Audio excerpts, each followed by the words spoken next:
محمد نبينا بنور هدينا من مكة حبيبي نور سطع المدينة من صلى صلاته واتحلى بصفاته يا بخت اللي في ظله.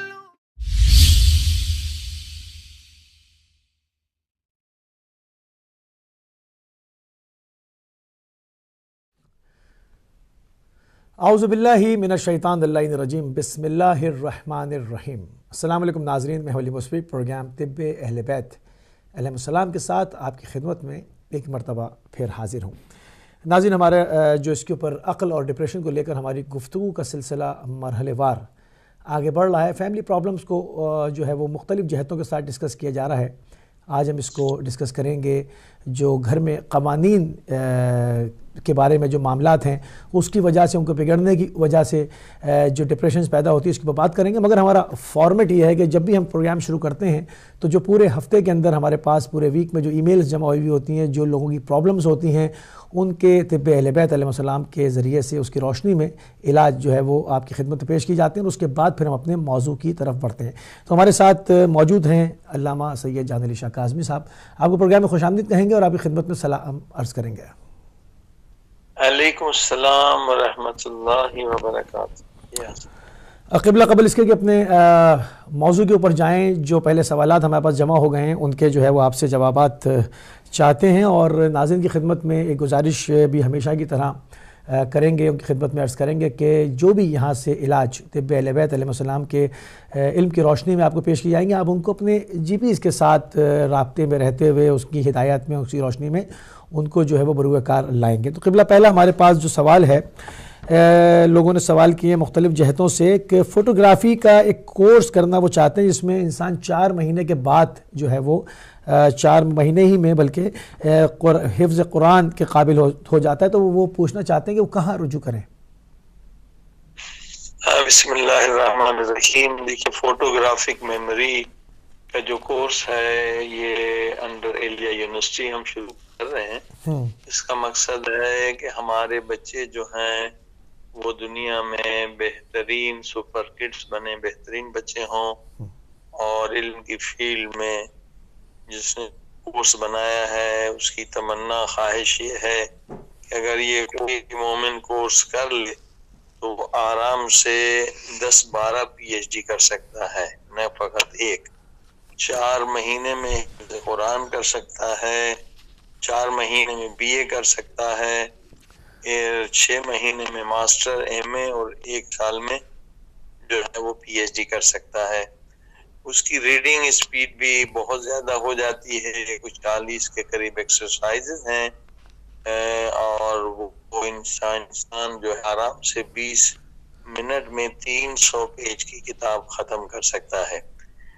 تو یہ بہت زبردست ہے، ہر مومن کو کرنا چاہیے، خصوصاً جو بچوں کے لیے پروگرام ہے 4 سے 7 یا 8 برس کے بچے، تو وہ رجوع کر سکتے ہیں۔ ان کو ساری تفصیل ملے گی، ٹیلی گرام نے انسٹال کر لیں، واٹس ایپ کی طرح پروگرام ہے ٹیلی گرام، اور اس میں 8 وہ سائن لگانا پڑے گا جو لگاتے ای میل میں، اور لکھیں سپر کڈ لکھیں گے تو وہاں پہ وہ جوائن ہو جائیں گے۔ پھر انہیں پورا گائیڈ کیا جائے گا کہ یہ کورس کس طرح، پہلے ایک ٹیسٹ لیا جائے گا، میموری ٹیسٹ ہے، وہ آپ ڈاؤن لوڈ کریں گے، ایک ایپ ہے، یہ گوگل میں ایپس ہے، اس کا ہے 333 یعنی 333 فوٹو میموری، FOTO میموری کی اسپیل وہی ہے، اسپیل فوٹو کی طرح ایپ سے ہے، FOTO فوٹو میموری۔ یہ آپ سب لوگ جو سن رہے ہیں، یہ بہت اچھی ایکسرسائز ہے اپنی میموری بڑھانے کے لیے۔ لیکن جو ہم ٹیسٹ لیتے ہیں اس میں 4 چیزیں ہوتی ہیں، ایک نمبرز ہے، ABCD ہے، رنگ ہے، پھر ٹرائنگلز ہے۔ رنگ اور ٹرائنگل سے جب 10 تک آپ کی اسپیڈ پہنچے گی تو پھر آپ کو ایڈمیشن مل سکے گا، اور 1-2 ہفتے میں آپ کی میموری جو ہے اس ایکسرسائز سے بہت زبردست ہو جائے گی۔ اس کے بعد پھر اور اس طرح کی بہت ساری ایکسرسائز آپ کریں گے تو ان 10 مہینے لگیں گے یہ ایکسرسائز کرنے کے ساتھ ساتھ حفظ بھی کرتے رہیں گے. لیکن جب یہ ایکسرسائز میں آپ ماہر ہو جائیں گے تو ہی آپ کی فوٹوگرافک میموری ہوگی. پہلے یہ تھا کہ بھائی ملینز میں ایک بچہ ایسا پیدا ہوتا ہے جو ایک مرتبہ ایک صفحہ دیکھ لے تو وہ فوٹو لے لیتا ہے, اسے رٹنے کی ضرورت نہیں ہے. مگر جو تحقیق کرنے والوں نے تحقیق کی ہے کہ نہیں, ہر انسان فوٹوگرافک میموری ڈیولپ کر سکتا ہے ایکسرسائز کے ذریعے سے. 40 کے قریب ایکسرسائز ہیں, اگر وہ ہر انسان کرے تو اس کا حافظہ بڑھ سکتا ہے.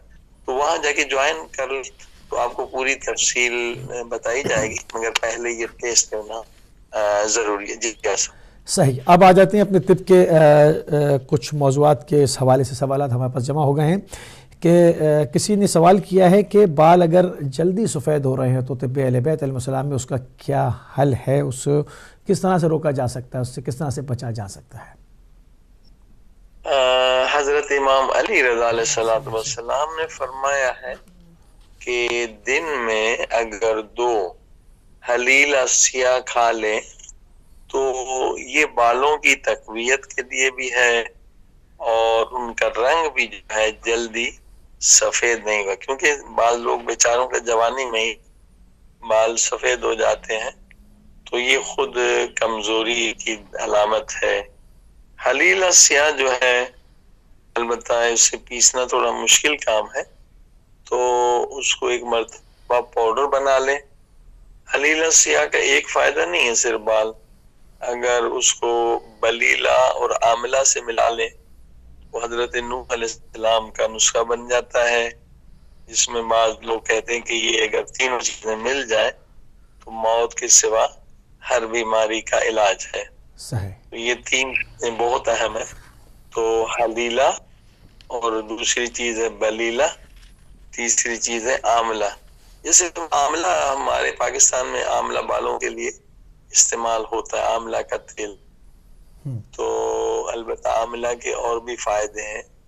تو حلیلہ کھانے سے اور بھی بہت سارے فوائد ہیں کہ بڑھاپی کے اثرات بھی زیادہ جلد نمایاں نہیں ہوتے. اگر انسان 2 حلیلہ چھوٹا سا ہوتا ہے, یعنی آج کھجور جو ہے اس کے آدھے برابر یا کھاجو جتنا ہوتا ہے, تو کھانے میں پاؤڈر کر کے آپ کھانے جوس اسی کے ساتھ ملا لیں تو انشاءاللہ اس میں یہی فائدہ ہے کہ کوئی ایسی غذا جس کے ساتھ وہ ریئیکشن کر دے, کوئی نقصان پہنچا دے, ایسی کوئی ریسٹرکشنز؟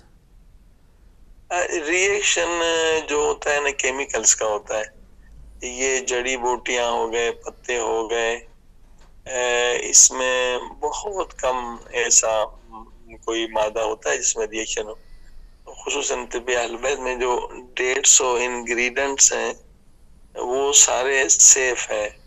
البتہ یونانی طبوں میں کچھ زہریلی چیزیں بھی وہ لوگ استعمال کرتے ہیں, زہریلے پتے ہیں یا زہریلی چیزیں, تو ان کا ریئیکشن ہوتا ہے. طب اہل بیت میں کوئی زہریلی چیز بالکل استعمال نہیں ہوتی ہے اور سب سیف چیزیں ہوتی ہیں, جیسے ادرک ہو گیا, سونف ہو گئے, الائچی ہو گیا, اس طرح کی بہت ساری چیزیں جن کا کوئی بھی سائیڈ ایفیکٹ نہیں ہوتا. جی ہاں صحیح. ایک اور سوال ہے کہ پیٹ کے کینسر میں مبتلا ہیں اور پیٹ سے تقریباً 20 دن ہو جاتے ہیں, غلاظت جو ہے وہ خارج نہیں ہو رہی, اسے سخت پریشانی بھی ہے ان کو اور تکلیف بھی ہے, کیا تجویز فرمائیں گے؟ ہاں, یہ بہت دردناک بیماری ہے کہ غلاظت اگر پیٹ سے نہ نکلے تو واقعی انسان جو ہے بہت ساری بیماری مبتلا ہو جاتا ہے. اللہ سب لوگوں کو اس مرض سے نجات دلائے, اگر وہ مبتلا ہیں, اگر نہیں ہے تو وہ شکر کریں. دنیا میں کیسی کیسی بیماری ہیں, علامہ الحفیظ. اسی لیے خود امام پاک ہی کے کسی شاگرد نے بادشاہ ہارون کو نصیحت کی تھی جب وہ شکار کرنے گیا اور اسے بہت زیادہ پیاس لگی, اس نے بہت زیادہ پانی پیا تو پھر پیشاب کی نوبت آتی ہے کہ پانی نکلے. تو وزیر نے اس سے 2 سوال کیے تھے. جب بہت زیادہ پیاس لگی تھی تو تو وزیر نے کہا تھا کہ اگر آپ کو پانی نہ ملے تو آپ کیا کریں گے؟ میں مر جاؤں گا پانی، تو اگر کوئی پانی آپ کو اس حالت میں بیچنا چاہے تو کیا آپ دیں گے؟ اس نے کہا میں آدھی حکومت دے دوں گا مگر پانی اگر نہیں پیوں گا مر جاؤں گا، مجھے پانی چاہیے۔ بہرحال اسے پانی مل گیا، تو پھر اس نے اتنا پانی پی دیا، اتنا پانی کہ شدید پیشاب کی ضرورت ہوئی۔ پھر اسی عقل مند وزیر نے پوچھا کہ اگر آپ کا پیشاب نہ نکلے تو آپ کیا کریں گے؟ کہا میں آدھی حکومت دے دوں گا، اگر پیشاب نہیں نکلے مر جاؤں گا۔ تو وزیر نے مسکرا کے کہا کہ بادشاہ، تیری پوری حکومت جو ہے اس کی قیمت یہ چند گلاس پانی کے ہے، جس کے لیے تو بے گناہوں پہ ظلم کر رہا ہے، بے گناہوں کو مار رہا ہے۔ تو واقعی ایسی حقیقت ہے کہ اگر یہ غذا جو ہم کھا رہے ہیں، یہ پانی پی رہے ہیں، اگر یہ بدن سے نہ نکلے تو آپ سوچیے کہ کتنا درد ہوگا، کتنا عذاب ہوگا۔ اسی لیے احتیاطاً ہر انسان کو جو نبی پاک صلی اللہ علیہ وسلم نے فارمولہ دیا ہے اس پہ عمل کرنا چاہیے۔ پیٹ ہی سے ساری بیماریاں ہوتی ہیں، پیٹ اگر آپ کا صحیح ہے ہزاروں بیماریوں سے محفوظ رہیں گے۔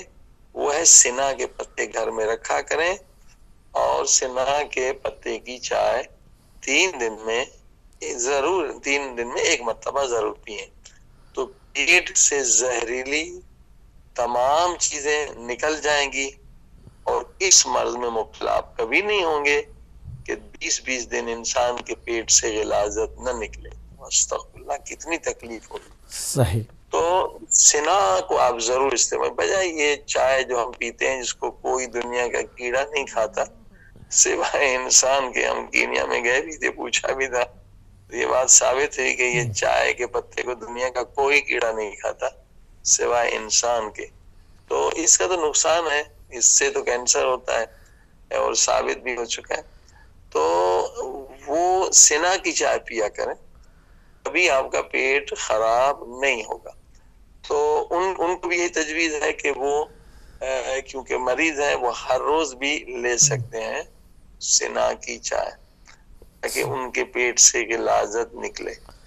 اور اس کے بعد جو ہے مرکب 2 جو ہے یہ پیٹ کی تمام بیماریوں کے لیے، جیسے سنا بھی مرکب 10 میں استعمال ہوتا ہے، کیونکہ سنا سے کھال بھی خوبصورت ہوتی ہے انسان کی۔ ظاہر ہے کہ پیٹ سے غلاظت نکلے گی اور خون اچھا بنے گا، سرکولیشن سے بھی، تو کھال کی بیماریاں بھی اس وجہ سے ہوتی ہیں کہ پیٹ خراب ہوتا ہے۔ تو 10 مرکب میں سے جو مرکب نمبر 2 ہے اہل بیت میں، 10 مرکب اگر آپ کے گھر میں ہو تو پھر کسی اور دوا کی ضرورت نہیں ہے، اور انشاءاللہ ہر مومن کو یہ 10 مرکب کے بارے میں معلومات حاصل کرنی چاہیے۔ وہ رکیز بہت ساری آئی ہیں کہ ہم ان کو سب لوگوں کو کتاب بھیجیں، اور کتاب بھیجنے کے لیے بھی ہم بالکل آمادہ ہیں۔ اب مشکل یہ ہے کہ ای میلز بہت زیادہ ہے۔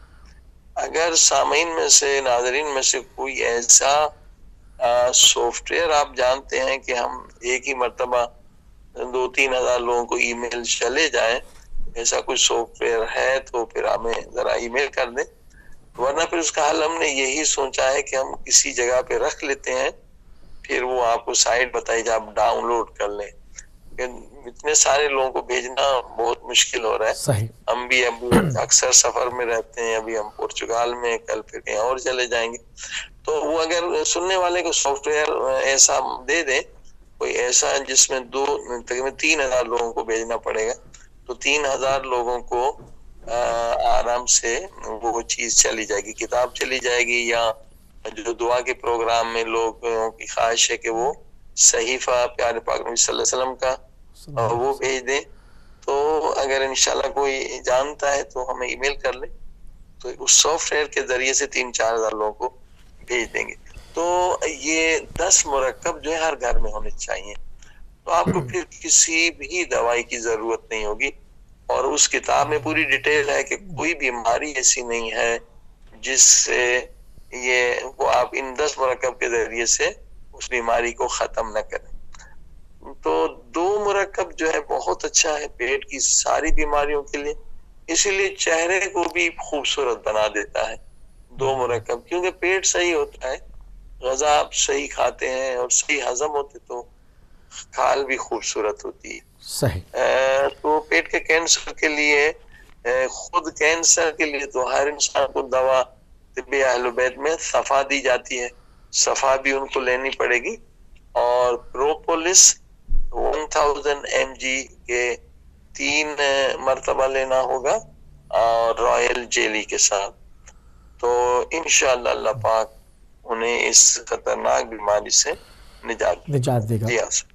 اگلا سوال ہے قبلہ کہ ہیپاٹائٹس بی یا سی اس کا علاج دریافت کیا ہے طب اہل بیت سے. جی ہاں جی, دیکھیے ہیپاٹائٹس کا جو سب سے بڑا مسئلہ پرہیز کا ہے.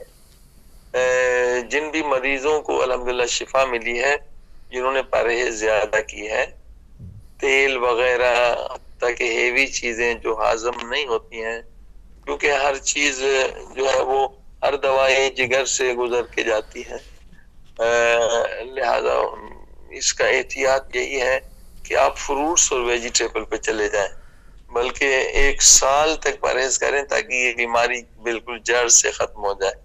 اور طب اہل بیت میں جو دوائی دیتے ہیں وہ مرکب, پہلا مرکب پہلا 1 مرکب 1 کہتے ہیں یا 1 پہلا مرکب اور مرکب 4, یہ دونوں دی جاتی ہیں. یہ دونوں جو ہیں ہیپاٹائٹس, کسی قسم کا ہیپاٹائٹس ہو, بی ہو سی ہو, جو بھی ہے وہ ختم ہو جاتے ہیں. جگر کی ساری بیماریاں اس سے ختم ہو جاتی ہیں, اور اس کے ساتھ ساتھ صاف کنندہ بھی دیتے ہیں کہ ظاہر ہے کہ بیماریوں کی جڑ جو ہوتی ہے خون ہوتا ہے, کہ خون بھی ان کا صاف ہو جائے. تو خون بھی صاف ہو جائے, مرکب پہلا مرکب اور چوتھا مرکب, یہ دونوں جگر کی ساری بیماریوں کو ختم کر دیں. لیکن اگر پرہیز نہیں کریں گے, مکھن کھائیں گے, ہیوی چیزیں کھائیں گے, گوشت زیادہ کھائیں گے, تو پھر مشکلات رہیں گی. بہترین پرہیز ہے کہ فروٹ ویجیٹیبل, وہ بھی تلن بالکل بند ہوگا. جگر کے مریضوں کے لیے تلن بالکل حرام کی طرح وہ سمجھیں, کیونکہ نقصان جو چیز دیتی ہے وہ حرام ہے, کہ تلن بالکل صحیح نہیں ہے. اور کیمیکلز بھی جتنے ہیں کیمیکلز وہ جگر کو نقصان دیتے ہیں. اگر آپ بسکٹ کھا رہے ہیں, کیک کھا رہے ہیں, آپ دیکھیے حتیٰ کہ چپس میں جو ہے 10-12 سے زیادہ کیمیکلز ہوتے ہیں. کوئی کیمیکلز نہیں کھانا ہے. آرگینک غذا جتنی بھی ہوگی آرگینک ہوگی, تو انشاءاللہ within 1 year آپ کا لیور ہیلدی ہو جائے گا. اگر آپ یہ دوائیں کھائیں لیکن پرہیز نہیں کریں گے تو پھر پرابلم رہے گی اور دیر سے شفا ملے گی. جی صحیح. اچھا, ایک جگہ پر آپ نے ذکر بھی کیا تھا کہ جو دھنیے کے ہرے پتے ہیں وہ حافظے کے لیے نقصان دہ ہیں, تو اسی سلسلے میں پوچھا گیا ہے کہ کیا دھنیے کے بیج نقصان دہ ہیں یا صرف سبز پتے ہیں؟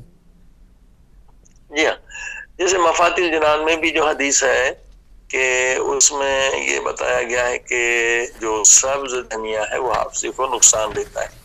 لیکن طب اہل بیت میں جو تمام احادیث کو دیکھا گیا ہے دھنیا کے بارے میں, تو دھنیا اور پنیر تقریباً ایک صف میں کھڑے ہیں, کہ پنیر کو بھی تنہا کھانے سے منع کیا گیا ہے کہ وہ حافظے کو نقصان دیتا ہے. جب بھی پنیر کھائیں تو آپ پنیر کو اخروٹ کے ساتھ کھائیں.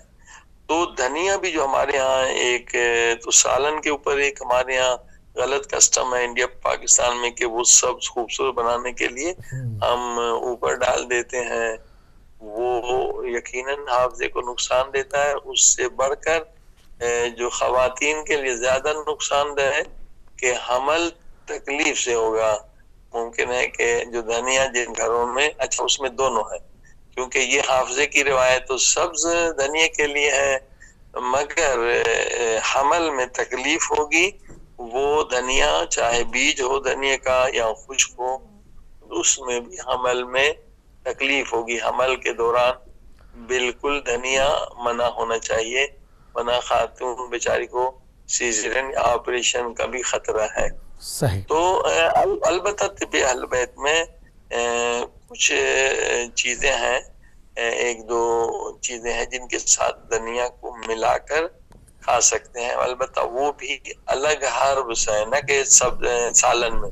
بعض ایسے ہربس ہیں جن کے ساتھ دھنیا خشک ملا کے کھانے کی اجازت ہے, مگر نہ کہ سالن میں ڈالنے کی. وہ جو اس کا منفی اثر جو ہے وہ ہربس ختم کر دیتے ہیں. لیکن جہاں تک طب عالم میں دیکھا گیا ہے کہ سبز دھنیے کا بھی نقصان ہے اور خشک کا بھی نقصان ہے. اچھا، ہمارے سالنوں میں، ہمارے جو غذائیں ہیں سالنوں میں ہیں، جو اس میں زیادہ تر جو ہے وہ سوکھا ہوا دھنیا ضرور ڈالتے ہیں، تو اس کا کیا ہے؟ اس کا بھی نقصان ہے؟ وہی عمل میں مشکلات ہوگی. اس کے علاوہ حافظے کے حوالے سے؟ جی ایسا حافظے کے حوالے سے کیا ہے؟ اگر ایسی صورتحال نہیں ہے تو کھا سکتے ہیں؟ حافظے کے لیے بھی بعض جگہ پہ ملتا ہے کہ حافظے کو بھی خشک بھی نقصان دیتا ہے، لیکن زیادہ جو روایات ہیں وہ سبز کے لیے ہے، مگر اس کے لیے بھی منع ہے. اور زیادہ تر حمل کی وہاں زیادہ تاکید ہے کہ خشک جو ہے وہ حمل میں پرابلم کرے گا، کہ خاتون کا حمل مشکل سے ہوگا. جی صحیح. اگلا سوال ہے خواتین کے مسائل کے حوالے سے، کہ کسی نے سوال کیا ہے کہ جی پیریڈز جو ہیں وہ ریگولر نہیں ہیں اور آئرن کی بھی کمی ہے، کیا تجویز فرمائیں گے؟ جی ہاں جی، پیریڈ ریگولر نہ ہونے سے خواتین کو واقعاً بہت مشکلات ہوتی ہے اور کافی تکلیف دہ عمل ہو جاتا ہے بعض خواتین کے لیے. تو اس میں بہترین دوائی ہے طب اہل بیت میں جو پیریڈ کے سسٹم کو بنا دیتی ہے. اس میں نماز میں بھی آسانی ہے اور کام میں بھی. اگر سسٹم بن جائے کہ مثلا اتنے دن خاتون کو پیریڈ آتے ہیں، بلکہ جن کو پھر زیادہ بھی ہو جاتا ہے، بعض کو تو ویکنیس بھی ان کا بھی خطرہ ہے، بلڈ پریشر لو بھی ہو جاتا ہے، تو یہ دوائی بھی میرے خیال میں خواتین کے لیے بہت زبردست ہے. اس کا نام بھی اس کا قاعدہ ور ہے. قاعدہ ور وہ یعنی پیریڈ کو سیٹ کرنے والی دوا. تو اس کے کھانے کے بعد الحمدللہ پیریڈ سیٹ ہو جاتا ہے اور اس میں جو تکلیف ہوتی ہے وہ بھی ختم ہو جاتی ہے. صحیح. اگلا سوال ہے دمے کی بیماری کے حوالے سے، کہ اس کا کچھ علاج تجویز فرمائیے. جی ہاں، دمے کی بیماری کے دو علاج طب اہل بیت میں ہیں. ایک تو امام رضا علیہ السلام کی دوا جامعہ ہے، وہ سونف کے ساتھ دی جاتی ہے. اس میں مثلا اگر کوئی بھی مسئلہ ہے، انفیکشن ہے، سوجن ہے لنگز کے اندر، وہ اس کو ٹھیک کرتا ہے. اور دوسری دوا جو ہے وہ کاشم دیتے ہیں. کاشم اور جامع امام رضا دونوں اگر ملا کر دیں تو فوراً جلدی دمے کے مریض، ہم نے یہاں تک دیکھا ہے کہ 2-4 دن میں جو پرانے حالانکہ مریض بھی ہوتے ہیں وہ الحمدللہ انہیں شفا مل جاتی ہے. کبھی البتہ صرف تنہا جامع امام رضا سے دمہ کے مریض ٹھیک ہو جاتے ہیں، کہ جامع امام رضا کی گولی کو سونف کا پانی 2 گلاس لیتے ہیں، اس کو ابالتے ہیں، 1 گلاس میں تبدیل ہو جائے، اسے رات کو 1 مرتبہ لیتے ہیں. تو ایک خوبی یہی ہے کہ طب امام رضا میں دوا کا استعمال بہت کم ہوتا ہے، جبکہ دوسرے طبوں میں بہت زیادہ دوائی، ہاں بس ایک گولی، اور وہ بھی اکثر 1 مرتبہ یا 2 مرتبہ کھائی جاتی ہے، یعنی کہ اینٹی بایوٹک کی طرح کہ ہر 6 گھنٹے ہر 8 گھنٹے، کیونکہ دوائی زیادہ استعمال تو باڈی پھر اس دوا کی عادی ہو جاتی ہے. اور پھر یہ دوائی بھی نیچرل ہے. تو 2 چیزوں سے الحمدللہ، کاشم سے وہ بھی اہل بیت کی دوا ہے، اور امام رضا علیہ السلام کی جامع امام رضا، جس کا نام جو ہے مرکب 5 بھی ہے، 10 مرکبوں میں 5واں مرکب امام رضا کی دوا ہے، اس سے شفا مل جاتی ہے. صحیح. اچھا، اگر جامع نہ ہو صرف کاشم ہو تو کاشم سے کام چلے گا؟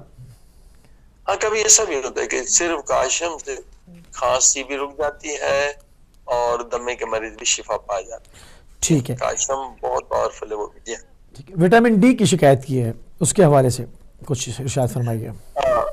وٹامن آئرن کر رہے ہیں. آئرن کے لیے دیکھیے ابھی آئرن ٹیبلٹس کا ریسنٹ ریسرچ آیا ہے کہ جو آئرن ٹیبلٹس زیادہ لیتے ہیں ان کو کینسر ہو جاتا ہے، کیونکہ جو بھی چیز نیچرل نہیں ہے اس کا سائیڈ افیکٹ تو یقیناً ہے. اب کیونکہ ہماری بحث عقل پہ ہو رہی ہے تو واقعاً ہم کبھی عقل کا خون کرتے ہیں. مثلا ہم جب دوائی لیتے ہیں تو مہربانی کر کے اس کے اندر جو پرچہ ہے اسے پڑھ لیا کریں. اب اکثر پرچے انگریزی میں ہوتے ہیں اور اس میں جو ٹیکنیکل ورڈز استعمال ہوتے ہیں تو عام بیچارے ڈاکٹرز کے علاوہ عام بندے خدا کو پتہ نہیں ہوتا ہے، جو کم پڑھے لکھے ہوتے ہیں، میڈیکل ٹرمینالوجی سے واقف نہیں ہوتے ہیں، تو آپ اپنے صحت کا خیال رکھیں، خود پہ رحم کریں، جو بھی دوائی لیں آپ اس کا مہربانی کریں جو اس کے اندر پرچہ ہے، اگر اردو میں تو بہت اچھا، اردو میں کم ہی ہوتا ہے، انگلش تو آپ اگر جانتے ہیں نہیں کسی سے پوچھ لیں کہ بھائی یہ دوائی جو میں کھا رہا ہوں اس کے سائیڈ ایفیکٹس کتنے ہیں. تو کبھی تو یہ ہوتا ہے کہ بھائی صرف ہلکا سا سر میں درد ہے، ایک پین کلر ہم کھا رہے ہیں، اور جب ہم اس کتاب کو پڑھتے ہیں، اس کاغذ کو پڑھتے ہیں تو دیکھتے ہیں کہ اس میں 27 اور بیماریاں پیدا ہوں گی. اب بتائیے کہاں کی عقل مندی ہے کہ ایک بیماری کو ختم کرنے کے لیے ہم 27 بیماریاں پیسے سے خریدیں. واقعا یہ خلاف عقل ہے. ہر دوائی کا پرچہ پڑھ لیا کریں کہ اس کے سائیڈ ایفیکٹس کتنے ہیں، پھر فیصلہ کریں. لیکن بہت کم لوگ ہیں، شاید کہیں گے 10% 20% لوگ ہیں جو پرچہ پڑھتے ہیں کہ بھئی ایک تو فائدہ ہوگا مگر 10 اور بیماریاں آ رہی ہیں. اچھا کبھی تو یہ بھی ہے کہ جس بیماری کو ختم کرنے کے لیے ہم کھا رہے ہیں اس کی بھی گارنٹی نہیں ہے کہ وہ ختم ہوگی یا نہیں ہوگی، مگر 10 بیماریاں جو اور لگیں گی اس کی گارنٹی پرچہ دے رہا ہے کہ بھائی 10 بیماریوں میں تم مبتلا ہو جاؤ گے. تو واقعی ابھی سوشل میڈیا آزاد ہے، یہ سب چیزیں آپ کو مل رہی ہیں، گوگل پہ آپ خود جا کے ریسرچ کر سکتے ہیں، تو خود پہ آپ رحم کریں. تو مثلا یہی مثلا آئرن ٹیبلیٹس سے ابھی ثابت ہوا ہے، اب کتنے سال یہاں تک بھی ہوتا ہے کہ ریسرچ آ جاتی ہے مگر جو بڑی بڑی کمپنیاں ہیں ان کے پاس پیسے کا پاور ہے، وہ ریسرچ رکوا دیتے ہیں. مثلا نیو جرسی امریکہ میں تھے، ڈاکٹرز کے گھر میں تھے، تو یہ مائکرو اوون جو تھا نیا نیا تھا، 84-85 کی بات ہے، مائکرو اوون نیا آیا تھا، تو اس میں اس کے جو ہے نا وہ سائیڈ ایفیکٹس بتائے گئے تھے. یا اسی طرح سے جو الٹرا ساؤنڈ کے سائیڈ ایفیکٹس آئے تھے اس زمانے میں، تو فوراً جو ہے انفلوئنس کے ذریعے سے پیسے کے ذریعے سے ریسرچ کو روک دیا گیا. اور اس کے بعد پھر کتنے سالوں کے بعد، 20 سال کے بعد، اقوام متحدہ کے ادارے نے جو ہیلتھ سے مربوط ہے اس رپورٹ کو شائع کیا جو پہلے ریسرچ ہو چکی تھی مگر پھر 20 سال کے بعد کہ بھائی اس میں یہ سائیڈ ایفیکٹس ہیں. مشکل یہی ہے کہ جو نیچرل چیزیں نہیں ہیں، کیمیکلز ہیں، پہلے تو ہمیں پتہ ہی نہیں ہوتا کہ اس کا سائیڈ ایفیکٹ کیا ہے، 20 سال کے بعد پتہ چلتا ہے کہ بھئی یہ سپلیمنٹ ہے، اینٹی بایوٹک بھی نہیں ہے، آئرن ٹیبلٹس لے رہے ہیں مگر بعد میں چلا کہ ارے بھائی اس سے تو کینسر ہو رہا ہے. تو نیچرل اس کا حل جو ہے وہ سیب کھا لیں، آپ 2 سیب دن میں کھا لیں تو آئرن بہت زیادہ مل جائے گا.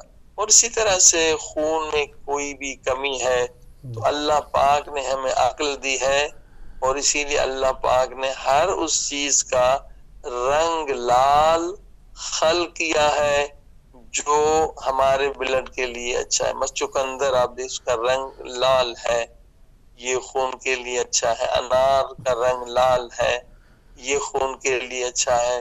اسی طرح سے بہت ساری چیزیں جو لال ہیں وہ آپ کے خون کو صاف بھی کریں گے، اور یہ آپ کے آئرن کی جو کمی ہے وہ بھی دور کر دیں گے. اس طرح سے دوسرا سوال تھا ڈی کا، وٹامن ڈی. اگر ڈی کی کمی ہو گئی آپ کو ڈی ٹیبلٹس دے دیں گے. ڈی ٹیبلٹس کا پھر وہی پتہ چل گا، ابھی نہیں پتہ، بعد میں پتہ چلے ارے بھائی اس کا یہ سائیڈ ایفیکٹ ہے.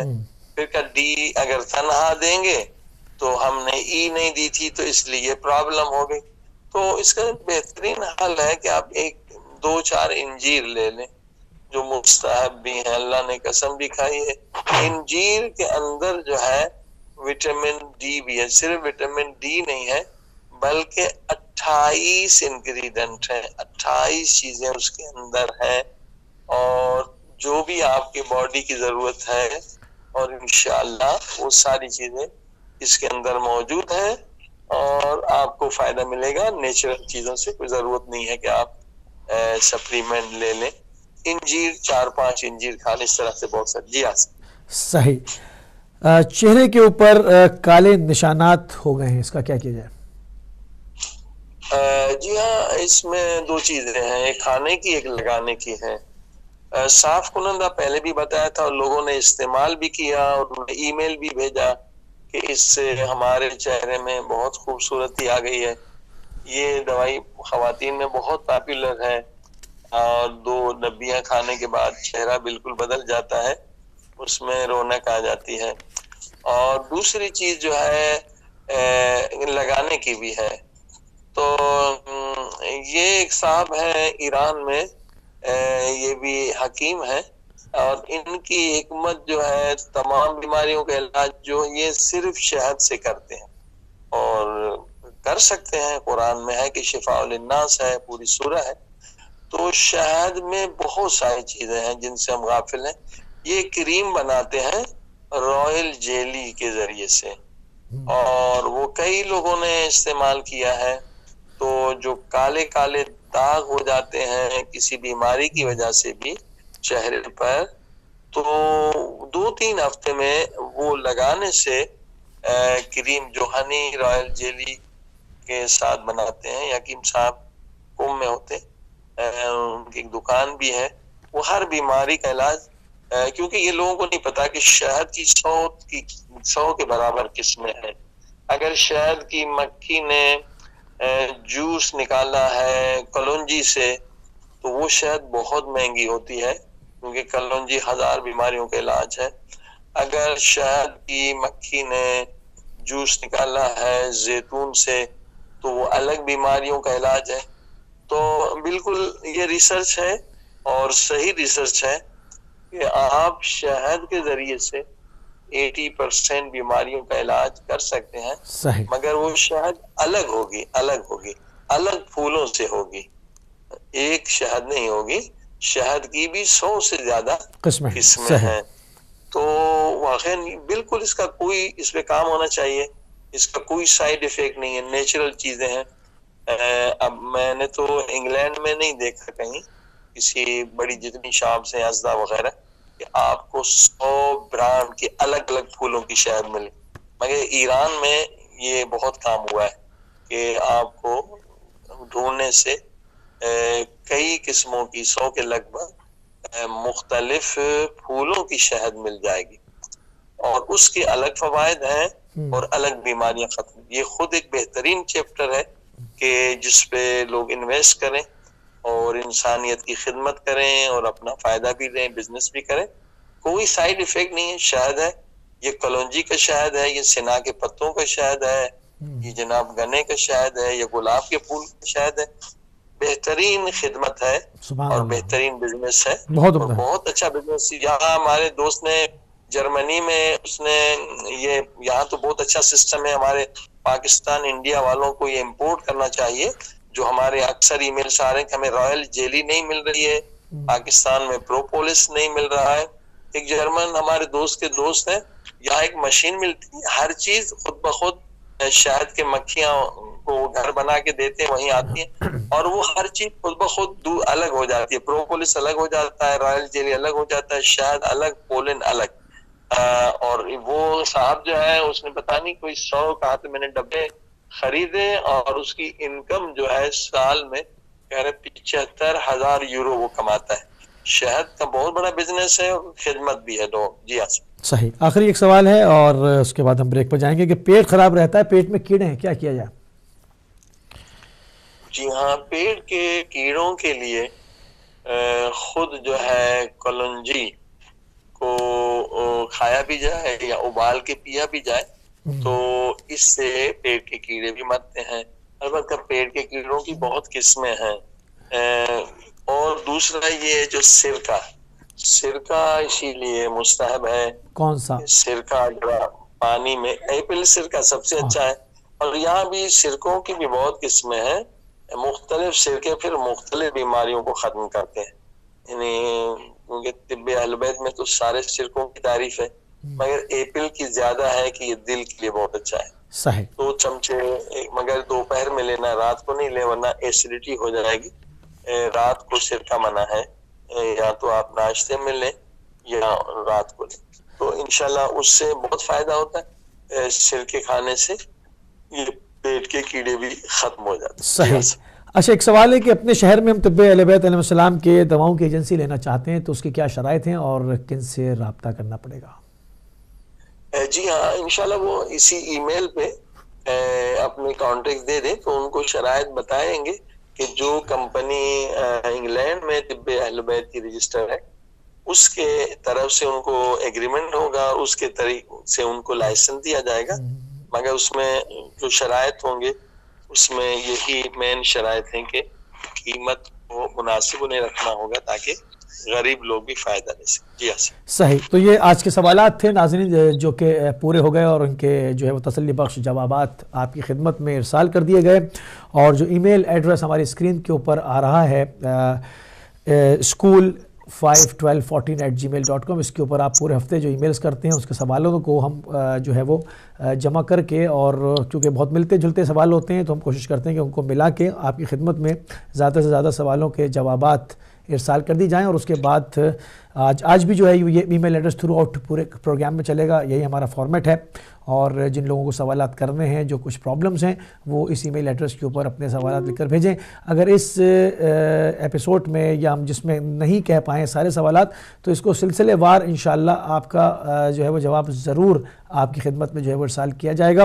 اس کے ساتھ ہی ہم جا رہے ہیں ناظرین ایک مختصر سی بریک پر، بریک سے واپس آتے ہیں تو قبلہ ہمارے ساتھ ہوں گے، اور پھر ہم اپنے موضوع کی طرف بڑھیں گے، جو کہ آج کا ہمارا جو ہے وہ موضوع ہے کہ گھر کے قوانین کیا ہونے چاہیے، کس طرح سے اس کے اندر کوئی پرابلم آتی ہے تو کس طرح سے ڈپریشن پیدا ہوتی ہے، اس کے اوپر بات کریں گے فیملی ڈپریشن پہ، ایک مختصر سی بریک کے بعد۔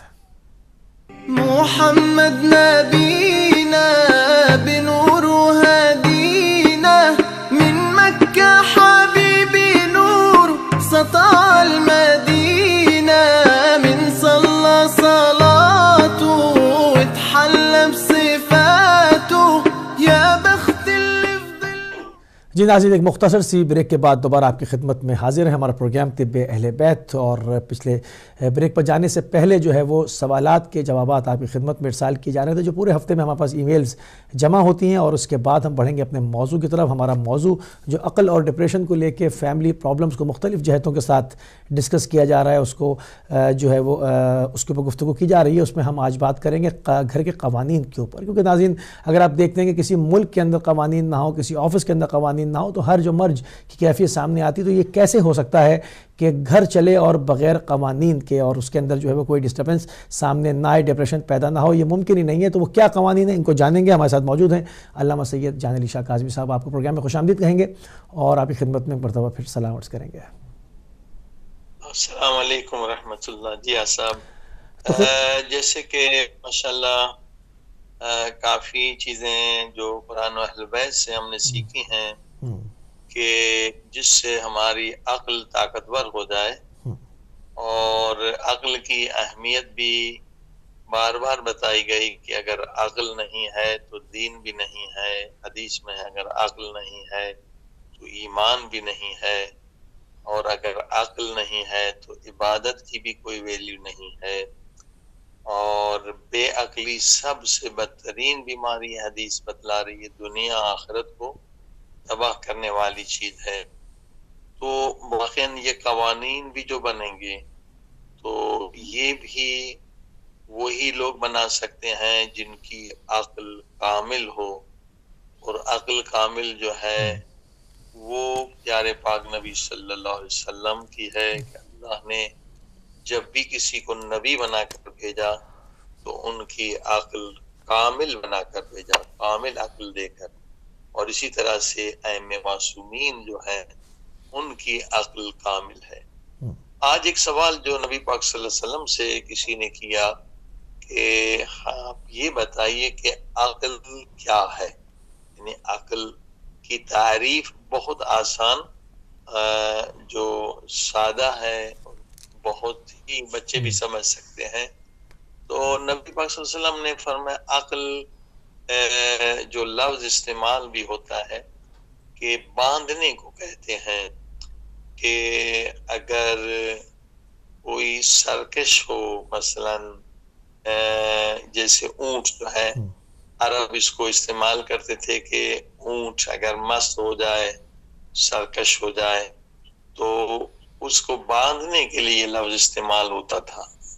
تو عقل کی معنی جو ہے خود باندھنا یعنی کنٹرول کرنا. اگر انسان شہوات نفسانی کو نہ باندھے، اگر انسان دیگر جو اس کے اندر جذبات ہیں، خواہشات ہیں، ان کو کنٹرول نہ کرے تو انسان تباہ و برباد ہو جاتا ہے. تو مین جو عقل ہے، نبی پاک صلی اللہ علیہ وسلم نے فرمایا کنٹرول، کہ آپ کو پیٹ پر کتنا کنٹرول ہے اتنی ہی آپ کی عقل ہوگی، اور زبان پہ کتنا کنٹرول ہے، آنکھوں پر کتنا کنٹرول ہے. کنٹرول جو ہے اسی کا نام عقل ہے. کہ اگر آپ عاقل ہیں تو ساتوں اعضاء پر آپ کو مکمل کنٹرول ہونا چاہیے. سبحان اللہ. کوئی عضوا اور اس کی کوئی لذت، مثلا زبان کی لذت، آپ بیمار ہیں، نزلہ زکام ہے، اور آپ نے مکھن دیکھ لیا اور ہنی دیکھ لیا کہ مجھے مکھن کھانا ہے، یعنی لذت زبان پہ اگر کنٹرول نہیں ہے تو یقین آپ مرض میں مبتلا ہو جائیں گے. اسی طرح سے ہر عضوے کی ایک لذت ہے، اگر وہ لذت آپ پہ کنٹرول کر لے تو اتنی آپ کی عقل کم ہو جاتی ہے. اب جو سب سے اہم نقطہ ہے، کیونکہ فیملی پرابلمز میں بچوں کی تربیت پر بھی ڈسکس ہوا، میاں بیوی کے اختلافات پر بھی، کہ ماں باپ جو کرنا چاہیے وہ نہیں کر پاتے کیونکہ انہوں نے بچوں کی تربیت پہ کوئی کورس نہیں کیا ہوا. حالانکہ یہ آئندہ ہماری نسل ہے، پوری قوم کی ترقی کا دار و مدار بچوں کی صحیح تربیت پہ ہوتا ہے. ابھی آپ نے سنا کہ عقل یعنی کنٹرول. آپ کو 99% یہ چیز گھروں میں نہیں ملے گی کہ بچوں کو کنٹرول سکھائیں، اس میں کھانے پہ کنٹرول کرنا سکھائیں تاکہ ان کی عقل بڑھے. مثلا کنٹرول کا طریقہ ایکسرسائز کریں ہر روز. بچے کو مثلا 4 سال کا بچہ ہے، سمجھ رہا ہے، 3 سال کا، 5 سال کا، اس کی عقل آپ بڑھا سکتے ہیں ان ایکسرسائز کے ذریعے سے کہ بیٹا یہ مثلا ہم آپ کو ایک چیز دے رہے ہیں، کوئی اچھی چیز جو صحت کے لیے نقصان دہ نہ ہو اور لذیذ بھی ہو. یہ مثلا آپ کو گاجر کا حلوہ دیں گے، آپ کے اختیار میں دیتے ہیں، یا یہ ہیلدی بسکٹ کوئی آپ دے دیں، یا کوئی ہیلدی چاکلیٹ آپ دے دیں. مطلب چاکلیٹ ہیلدی کم ہوتے ہیں. پہلے زمانے میں تل کے میٹھے بنتے تھے، وہ بہت اچھے ہیلدی، تل خود بھی ہیلدی، تل اور گڑ ملا کے پرانا جو دیسی چاکلیٹ وہی ہوتا تھا، اور اس میں کوئی نقصان نہیں. آج بھی آپ یہ بازاری چاکلیٹ سے بچوں کو بچائیں، تل اور اس کے ساتھ گڑ ملا دیں تو بہت ہے اس میں، کیونکہ اومیگا 3 ہے، بچوں کے حافظے کے لیے بھی اچھا ہے. بھائی آپ کو انعام ملے گا، یہ تل کا چاکلیٹ ملے گا، مگر آپ نے ابھی نہیں کھانا ہے. دیکھیں آپ کا کنٹرول کتنا ہے. اگر آپ نے 5 گھنٹے کنٹرول کیا تو آپ کتنے نمبر ہیں، 8 گھنٹے کنٹرول کیا. یہ ہر گھر میں بچے کو سکھانا چاہیے. تو یقیناً اس سے کیا ہوگا، عقل یعنی کنٹرول. بچے کے اندر کنٹرول یا صبر، بچے کے اندر صبر ہوگا. اب دیکھ کچھ بچے جیسے غذا آتی ہے آداب کا خیال نہیں رکھتے کہ بڑے پہلے شروع کریں، ایک مرتبہ حیوانوں کی طرح ٹوٹ پڑتے. تو حیوان کو بھی جب آپ غذا دیں ایسے ٹوٹ پڑتے. تو انسان یعنی عقل، اور عقل یعنی کنٹرول، کہ آپ کو کتنا کنٹرول ہے. اب دیکھیں اسلام نے بہت زبردست چیز بتائی ہے، مگر ہم اسے صحیح نہیں کرتے، لہٰذا ہماری عقل نہیں بڑھتی. وہ ہے رمضان کے روزے. رمضان کے روزے کا مقصد یہ ہے کہ ہماری عقل بڑھنی چاہیے، مگر ہم رکھتے تو ہر سال ہیں، مگر میں نہیں سمجھتا کہ روزوں سے اکثر لوگوں کی عقل بڑھتی ہے. کی وجہ یہ ہے کہ روزے کے ہم شرائط سے خوب واقف نہیں ہیں. بھائی بس ہم یہی سمجھتے ہیں کہ سحری کو کھا لیا اور اس کے بیچ میں نہیں کھانا ہے، اور پھر مغرب کے اذان کے وقت کھا لینا ہے. ہم صرف اسی کو روزہ سمجھتے ہیں، جبکہ ایسا نہیں ہے. نبی پاک صلی اللہ علیہ وسلم کے پاس ایک باپ آیا، کہا میری بیٹی نے روزہ رکھا ہے. رسول خدا نے کہا نہیں، اس نے روزہ نہیں رکھا. کہا قبلہ روزہ رکھا ہے، میں جھوٹ نہیں بولتا، اس نے کچھ نہیں کھایا، بس فجر کو سحری کی تھی، ابھی تک بھوکی ہے۔ رسول خدا نے کہا کہ نہیں، روزہ نہیں رکھا۔ بچی سے کہا الٹی کرو، بچی نے الٹی کی تو گندا سڑا غلیظ خون اور گوشت اس کے منہ سے باہر نکل آیا۔ باپ بھی پریشان حیران اور بچی بھی پریشان کہ ہم نے تو گوشت نہیں کھایا، یہ گوشت کہاں سے نکلا، خون کہاں سے نکلا؟ نبی پاک نے فرمایا تمہاری بچی نے غیبت کی ہے۔ تو جب غیبت کی ہے تو روزہ کیسا؟ اب ظاہراً تو فقہی لحاظ سے تو روزہ ہو جاتا ہے، یعنی روزہ ہم صرف پیٹ کا روزہ رکھتے ہیں، حقیقت میں 7 اعضاء کا روزہ رکھیں تو عقل بڑھے گی۔ عقل اس انسان کی بڑھتی ہے جو 7 اعضاء کا روزہ رکھے۔ ہم پیٹ کا روزہ رکھتے ہیں مگر آنکھ کا روزہ نہیں رکھتے۔ آنکھ گندی فلمیں بھی دیکھ رہی ہے، روزے سے ہیں، نامحرم کو بھی دیکھ رہے ہیں، روزے سے ہیں، تو آنکھ کا تو کنٹرول نہیں رہا۔ روزہ یعنی 7 اعضاء پر مکمل کنٹرول، کنٹرول ہی تو عقل ہے۔ اگر ہم نے دن بھر آنکھ سے گناہ نہیں کیا، زبان سے جھوٹ نہیں بولا، زبان سے گناہ نہیں کیا تو کنٹرول کیا تو اتنی عقل بڑھے گی۔ اور اسی طرح سے کان سے حرام نہیں سنا تو 7 اعضاء، ہاتھ، پاؤں، زبان، کان، اعضاء نکاح، ان سب پہ اگر ہم نے کنٹرول کیا تو روزہ ہمارا صحیح ہے۔ جب روزہ صحیح ہوگا یعنی 7 اعضاء کا روزہ تو یقیناً عقل بڑھے گی۔ روزہ ہے ہی عقل بڑھانے کا، لیکن جو ہم ظلم کرتے ہیں افطار کے وقت، ہم عقل کا خون کرتے ہیں۔ اصل روزہ تو افطار کے وقت ہوتا ہے، اگر اس وقت ہم ٹوٹ پڑتے ہیں اور اتنا کھا لیتے ہیں کہ اٹھا نہیں جاتا ابھی، یہ ہم نے روزے تو رکھ لیے مگر اس روزے سے کبھی ہماری عقل نہیں بڑھے گی۔ جب افطار میں ہم نے پرخوری کی، اتنا زیادہ کھا لیا جو مکروہ ہے، اور ہر روز مکروہ کریں گے تو وہ حرام کے نزدیک آ جاتے ہیں۔ پرخوری ہی سے تو ساری بیماریاں ہیں۔ نبی پاک نے فرمایا اگر 2 روٹی کھانا چاہتے ہو تو 1 روٹی کھاؤ، اگر 1.5 روٹی کھانا چاہتے ہو کچھ اور کم، یعنی ہوا کے لیے جگہ چھوڑو، پانی کے لیے۔ اسی لیے حکم ہے کہ روز مستحب ہے کہ گرم پانی سے افطار کریں تاکہ آپ کی بھوک مر جائے، یہ نہیں کہ آپ بہت زیادہ کھا لیں تو روزے کا مقصد فوت ہو گیا۔ تو روزہ عقل بڑھانے کے لیے ہے مگر افطار کے وقت ہماری عقل گھٹ جاتی ہے پرخوری کی وجہ سے، ایک مکروہ کام کرنے کی وجہ سے۔ تو یہ ایک بہت بڑا مسئلہ ہے، ایجوکیٹ کرنے کا مسئلہ ہے کہ اگر مسلمان روزہ صحیح رکھیں تو کبھی وہ بیوقوف، زیادہ کھانے والا کون ہے؟ بیوقوف، اس سے عقل کم ہوتی ہے۔ اسی لیے جو ہفتے میں 2 روزے رکھتے ہیں یہ بہترین ایکسرسائز ہے عقل بڑھانے کے لیے۔ اب دیکھیے اگر ہم حلوہ کہیں گے تو منہ میں حلوہ تو نہیں آئے گا۔ اب ہم عقل کہہ رہے ہیں، 12 گھنٹے لگ گئے ہمارے عقل پہ حدیثیں جمع کر رہے ہیں، لیکن صرف عقل کہنے سے اور عقل سننے سے عقل نہیں آئے گی جب تک کہ ہم ان پہ عمل نہ کریں۔ صحیح۔ تقریباً کے قریب چیزیں ہم نے بتلائی ہیں، نئے سامعین کے لیے دوبارہ بتلا دیتے ہیں کہ اگر ٹوٹل عقل کو بڑھانے کے لیے حدیث میں 75 چیزیں ہیں، 75 ایسے کام ہیں، ایسے اعمال ہیں جن سے عقل بڑھتی ہے، اور 75 ایسے اعمال ہیں جن سے عقل کا خون ہوتا ہے۔ مثلا ہم نے سن لیا کہ غروب یعنی جب مغرب قریب ہونے والی ہے، یعنی عصر کے وقت سونے سے عقل کم ہوتی ہے، لیکن ہم نے عمل نہیں کیا، کبھی ہماری عقل نہیں بڑھے گی۔ جیسے حلوہ کہنے سے حلوہ نہیں ملے گا، جب تک کہ حلوہ نہیں پکایا تو نہ کھائیں۔ تو عقل ہم کہہ رہے ہیں مگر عمل نہیں کر رہے ہیں، عقل کی باتیں سن رہے ہیں مگر عمل نہیں کر رہے ہیں، تو عقل ہماری کیسے بڑھے گی؟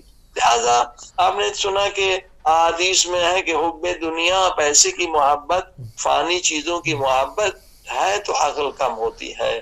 تو ہمیں ان چیزوں سے محبت کریں جن میں فنا نہ ہو۔ اسی طرح سے غفلت میں ہم جتنی دیر رہیں گے، 24 گھنٹے میں کتنے گھنٹے ہم غافل رہتے ہیں اللہ کے ذکر سے، اتنی ہماری عقل کم ہوگی۔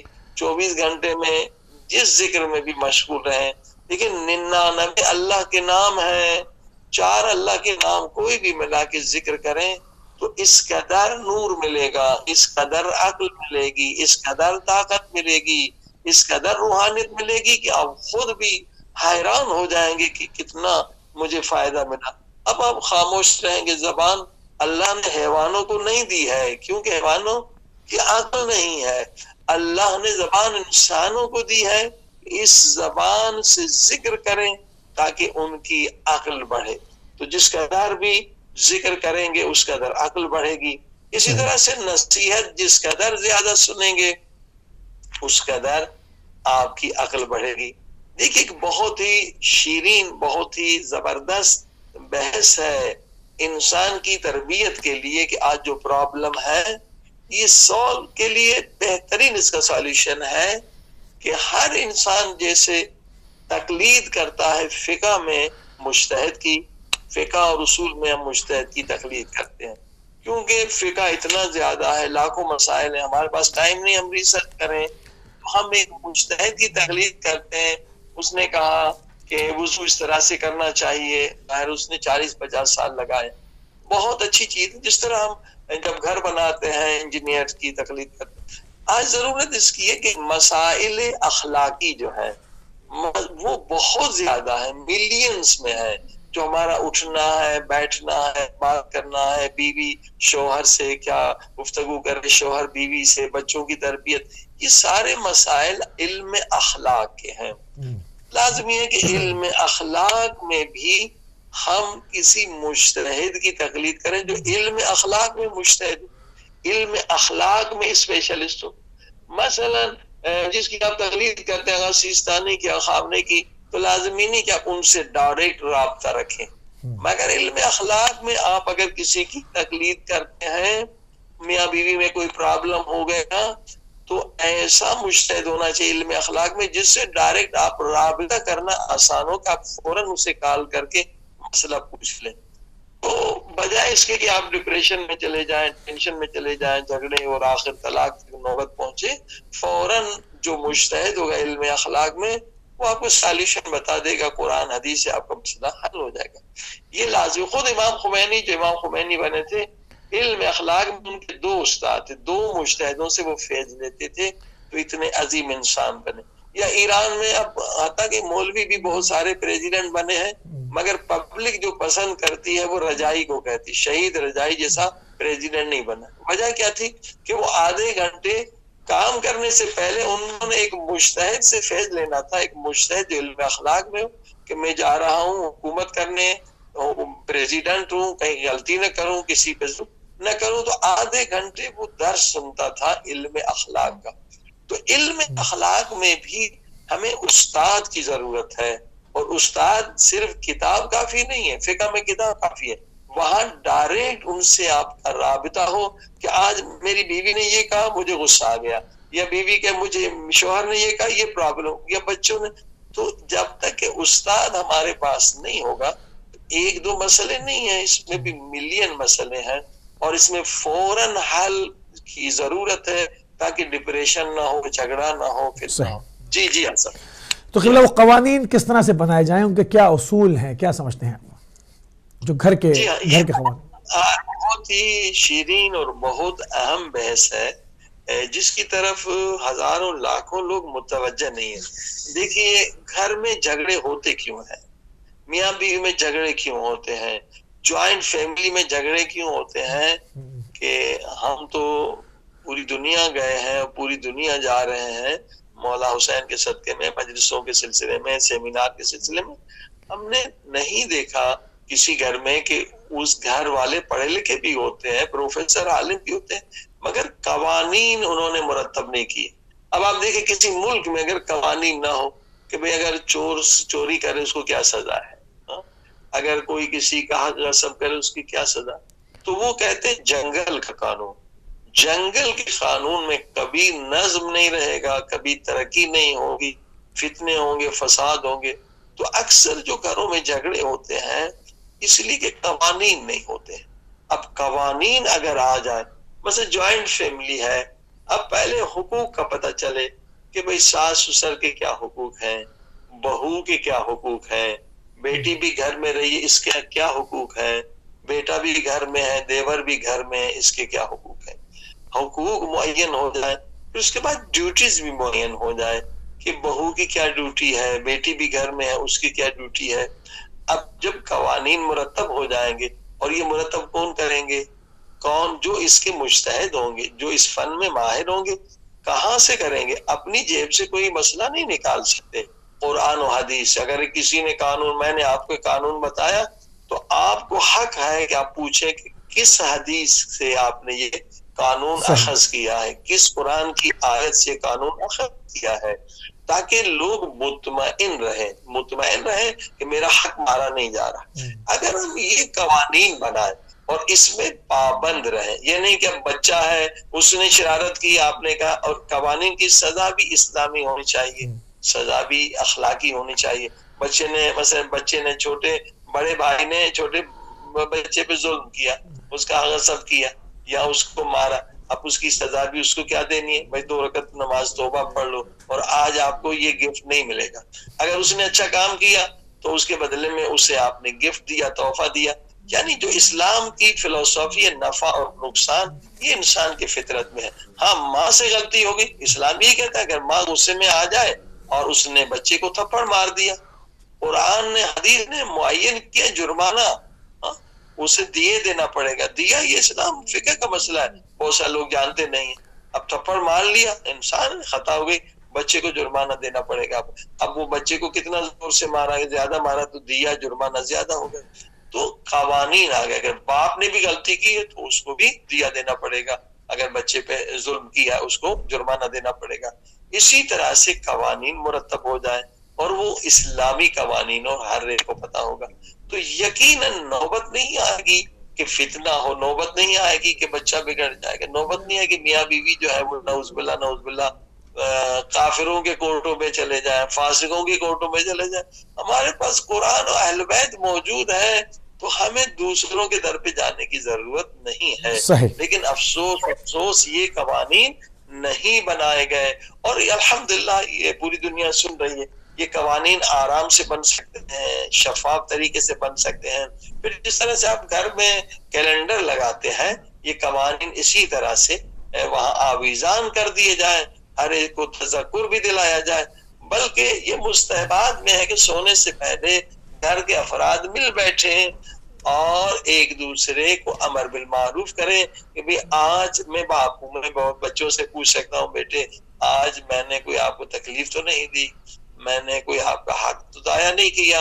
اسی طرح سے آخر سونے سے پہلے اگر ہو گیا ہے تو ایک دوسرے کو معاف کر دیں، اگر جرمانہ ہے تو جرمانہ دیں، تو نہیں معلوم کہ زندہ اٹھیں گے یا نہیں۔ یہ خود ایک توبہ کا عمل ہے کہ 5 منٹ بھی نہیں لگتے، انسان امر بالمعروف کرے۔